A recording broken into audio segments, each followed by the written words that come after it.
यांचा शपथविधी सोहळा स्थापित झालेल्या भारतीय संविधानाबद्दल मी खरी श्रद्धा व निष्ठा बाळगेन। भारताची सार्वभौमता व एकात्मता उन्नत राखीन। Ujjwal Deorao Nikam. Sir, may I repeat? Please repeat. It's a Marathi language.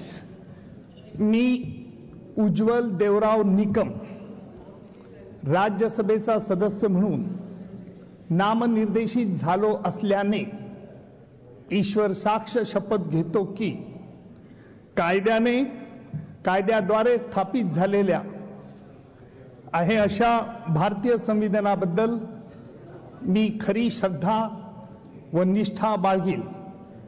भारताची सार्वभौमता व एकात्मता उन्नत राखीन आणि आता जे काही कर्तव्य मी हाती घेणार आहे ते निष्ठापूर्वक पार पाडेन।